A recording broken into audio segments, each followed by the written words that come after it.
if you were a Philadelphia Eagles, if you are a Philadelphia Eagles fan, if you are a Dallas Cowboy fan, probably not the best weekend for you. And then like myself, and let's be honest, I can't really talk being a Giants fan, but I kind of sat back yesterday and I yucked it up. I'm just telling you guys how it is. Not only did we hit some of our plays, but I flat out yucked it up. Why? Because the Philadelphia Eagles got thoroughly outclassed. Listen, you can hem and you can haul all you want. They got thoroughly outclassed. They got outcoached. They got outplayed. And then the Dallas Cowboys decide we're going to find a new and creative way to lose a football game. And once again, the Dallas Cowboys, who seemingly, year in and year out, win the Super Bowl in August, choke again in the playoffs. In the most self-defeating way imaginable. So not a bad weekend for the games. We've got the Monday night affair tonight, Arizona and the Rams. And forgive me, I'm still battling, right, with these sinuses and these allergies. And trust me, I didn't scream as much because I was calling the basketball game on Saturday night. I didn't scream as much watching these games yesterday because there really wasn't too much to scream about. Now let's start with the Philadelphia Eagles. Going into this game, we knew they were big-time dogs. We knew, with that line, 8.5, then it crept down to 7. All right, I get it. Everyone started to kind of maybe smell a little bit of an upset. Full disclosure, if you listen to Football Friday show, what did I say? I thought the Philadelphia Eagles were going to cover. I thought the Eagles were going to... My keys that I tweeted out, my keys were simple. My keys to this game were, you got to knock Tom Brady off his spot. They did a little bit, right? They did a little bit. They sacked him 4 times. My key to the game was also you have to figure out a way to contain Gronk. They left him wide open. You have to run the football for at least 165 yards. They didn't do that. And Jalen Hurts has to play mistake-free football. They didn't do that. And they had to get a special teams play. And Rieger stinks. He should never touch the football again donning a Philadelphia Eagles uniform. They did 1 out of those 6. And when it's 31-0, I mean, come on. Tampa Bay called off the dogs. I mean, 31-15, you gloss it over. It wasn't a competitive game. Jalen Hurts did not play well. He is a gamer. But Nick Sirianni, I also think, kind of let them down. I really do. I think he kind of let them down. Because it felt like he was trying to force-feed the ball to Goddard. Then he decided we're going to force-feed the ball to Devonta Smith. Then he decided we're going to try to run the football. It was pretty much too little too late. Bad penalties at times, too. Barnett's always good for a stupid penalty. Now, whether you want to say it was a horrible call, yeah, I get it, that's fine, but he's always in that mix.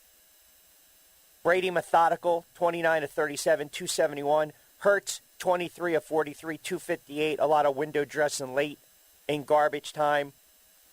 So it wasn't a very good game if you were a Philadelphia Eagles fan. What do you take away from it? That's the question, right? What do you take away from that game? Are you looking at the Eagles as a team that's trending up? I listen to postgame because I respect the opinions of Seth Joyner and Ray Didinger. Always have, always will. And they brought up a couple really good points. After the Philadelphia Eagles lost to the Dallas Cowboys, in essence giving up 51 when they had pretty much their second and third team out there, Seth Joyner said, the one thing you got to remember, right? The one thing you have to remember is you don't want to limp into the playoffs because that means you limp your fanny out. And it kind of held true. It kind of holds to form where if you're not playing your best football, you're going to see it come playoff time. You want to be hot at the right time. And that's not what happened, right? They were somewhat hot, but we didn't see it yesterday. And then Dittinger brought up the point where he felt, and I 100% agree, that Nick Sirianni gets in these narrow-minded windows where he just wants to force-feed the football to someone, and he doesn't deviate from that. And we saw that yesterday. So did the head coach have a good game? He did not. Did the quarterback have a good game? And, oh, by the way, has been dealing with that ankle injury for the past several weeks. Now, the pick, it wasn't a good play. We saw that. The other pick, it happens sometimes.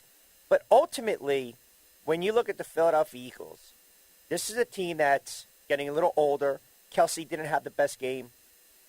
Fletcher Cox came out and said, hey, you know what, I expect to return in 2022.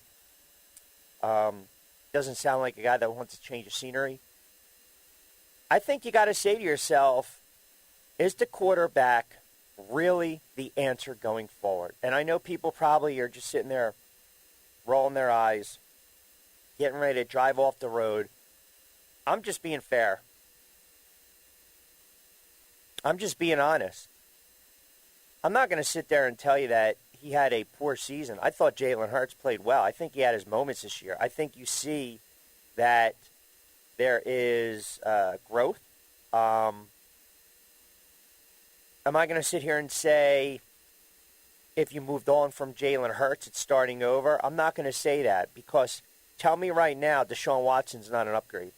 Tell me right now if Deshaun Watson's on the market, Howie Roseman's not making that call, or Russell Wilson. It depends on who you might bring in. Did he build up equity enough to get the starting job next year? I think the kid's a gamer. I think the kid's tough. I think he's got some tangibles. And I like how he holds himself accountable. I respect that. I really do. But I also think he's limited in some of the things he can and cannot do. And we saw that. I mean, he missed wide open throws yesterday. You have to call it the way you see it. He missed wide open throws. Was it all on him? No. Special teams disaster. So going into the season, going into 2022, look, if you believe there's a better option, and the Eagles believe there's a better option, well, come hell or high water, they're going to investigate that option. But ultimately, if they don't feel there's a better option out there at the quarterback position, then I got news for you. They're going to stick with Jalen Hurts. They're going to stick with Hurts. They're going to run it back with Jalen Hurts. And then we'll see how it plays out. I think this team got a false sense, I don't want to say of comfortability or security, but when they beat up on the Jets and Washington twice and the Giants, I think maybe, and we talked about this, you can't apologize for who's on your schedule. But I think maybe they thought they were a little better, or the fans thought they were a little better than they really were. I'm trying to be very fair and objective here. I think when we looked at them, all right, 9-8, look what they did against teams with winning records, playoff teams. They were 0-7. So they were just not ready for prime time. The quarterback looked rattled, skittish. But, again, there's always that hedge, is there not? I can give you a list of some quarterbacks who did not play particularly well first time they were in the playoffs. And I'll give you a perfect example. I remember Eli Manning's second year, first full year as a starter. The Giants went 11-5. He had a horrible playoff game against Carolina where they lost at home. They got shut out. Came back 2 seasons later, and what happened? He won a Super Bowl 2 out of the next 5 years. So we've seen it. Russell Wilson has struggled. Peyton has struggled. We've seen this before. So if you believe Jalen Hurts has the goods and you believe you're going to run it back with him, then you continue to build around him. They need weapons, man. They need another wide receiver. They have to fix the defensive line. They have to add a little more depth. We know about the O-line. We don't know too much going forward. Can you trust those corners? Can you trust that secondary? So they've got questions to answer. And Sirianni didn't have a very good game. He didn't. When you're a head coach, you have to learn to adjust. And I think Aikman said it. Look, he went 180 with the offense. Right? He went 180. He turned around and realized we got to run the football, and he changed it. And you have to give him a ton of credit for that. But you can also get on him yesterday because he elected to force feed Goddard too early. They elected to negate or neglect the fact that you had a very good wide receiver in Smith. Gannon, defensively, didn't have a good game as well. You had Brady sitting back there, even though Brady wasn't pinpoint accuracy. Got to get him off his spot. The mismatch with Gronk, we told you, that was going to kill him. It's going to kill him come Sunday, and it did. It really did. So we'll get your thoughts on that as well. 609-445-1490, 15 past 4 o'clock hour.